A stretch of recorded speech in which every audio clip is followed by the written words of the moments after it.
Welcome to my professional learning project, which the focus was on health and wellness educational strategies. The rationale for this professional development is to equip educators in the field of health and wellness with a number of instructional strategies that will increase student engagement, promote active learning, and take into account the various needs and preferences of students. So they're everyone's diverse students. The audience will be secondary school teachers and secondary health department heads. The goal of this series is to equip the secondary health teachers and department heads with these strategies that include technology, collaborative learning, and differentiation. These are my learning outcomes. I will not read every one. The one that sticks out to me is determine the best strategies to use in their particular classroom environment and successfully integrate at least one new strategy to their teaching practice. So, after going over these strategies, taking one and using it in their classroom to see if it works, what goes well with it, what doesn't go well with it, where can you improve, do you want to try another instructional strategy? So that's my focus on that. The overview of this professional development, there'll be 4 sessions. Session 1, integrating technology into the health classroom. Session 2, collaborative learning in the health classroom. Session 3, differentiation in the classroom. And Session 4, planning for effective strategy implementation.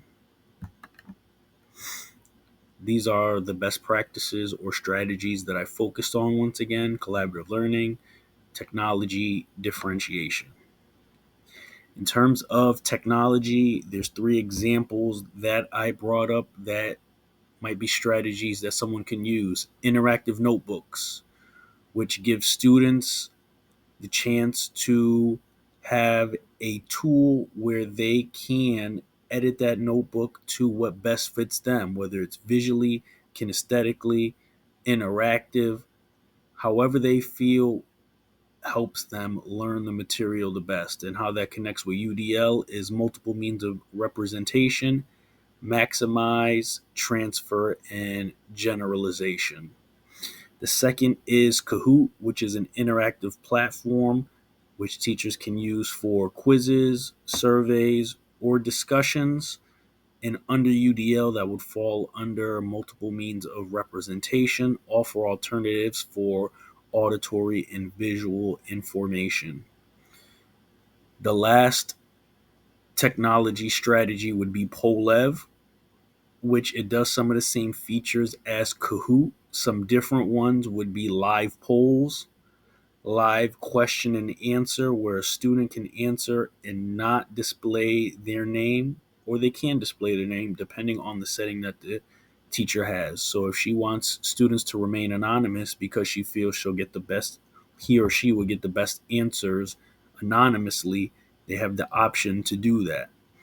Polev can be added to Google Slides or PowerPoint. It's embedded in those.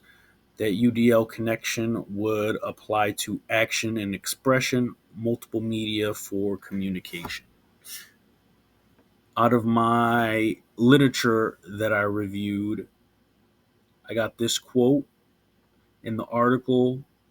Students did a survey, and from that survey, students believe that teacher use of technology within the classroom is vital for their overall performance. Next best practice or strategy is collaborative learning. You can use these in the health classroom. Jigsaw, for example, you have a mental health jigsaw where you spread out everyone into groups. They each have a mental health that they go over, and then they will rotate from group to group. You can do problem-based learning or peer review. From the literature, collaborative learning has numerous benefits and typically results in higher achievement and greater productivity, more caring, supportive, and committed relationships, and greater psychological health social competence, and self esteem. UDL connection with collaborative learning provide multiple means of engagement, foster collaboration and communication.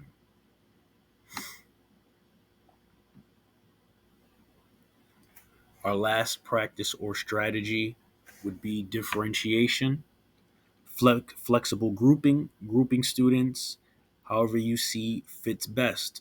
Maybe you group a student who's really high with a student who's low, or students similar, whatever the objective is for that day or what the teacher feels best. Choice boards, where you present a number of activities or assignments and you allow students to pick the one that best suits them. UDL connection provide multiple means of engagement, provide options for recruiting interest, optimize individual choice and autonomy.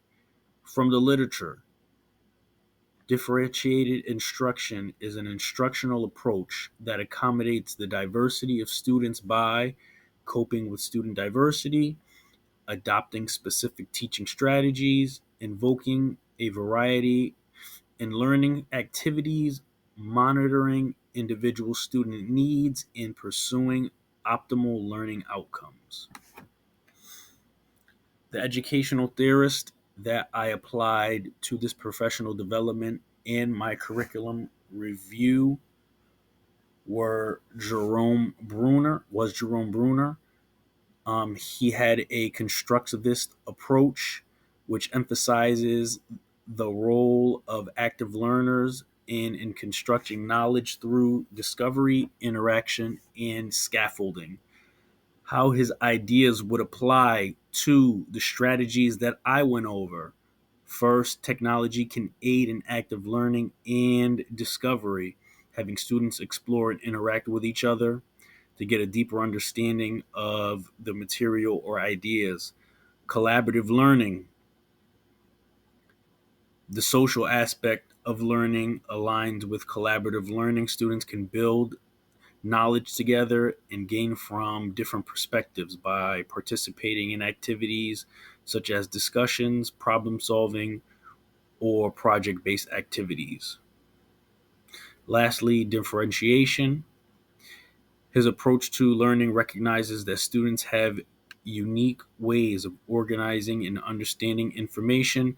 As a result, he advocated for tailoring instruction to meet the needs of individual learners and supporting their cognitive development. What I learned from doing this professional development was it was designed for health education and health curriculums, but any teacher who attended this would be able to take these strategies and apply them in their classroom. They can learn from these strategies, they can align them with their curriculum standards and their personal learning goals. They can assess how well those strategies are working. Now they have some resources and some strategies, and hopefully they'll be inspired to seek out some more on their own and use them. Challenges in this assignment to me were finding literature that exactly matched what I was looking for. There was some articles that had exactly what I was looking for, but it didn't apply to my age group or my level. I was looking for a secondary level. They would give me college level or things like that. There are numerous articles that were from different countries. This was, for example, Pakistan was one. How I overcame this challenge was asking the librarian for assistance, and they gave me different terms and phrases that helped me find more articles.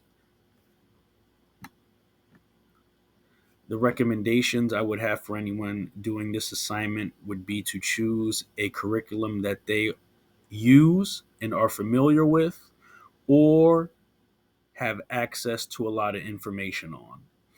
There's some members in our cohort that aren't teachers in school, so they're either given a curriculum or they have to seek one out on their own. For anyone that does that, I recommend having a curriculum that they can find information on. It'll make things a lot easier, and you can keep building on that curriculum for each part of this project, each part of the assignments that are given. It makes it a lot easier. And these are my references. Thank you.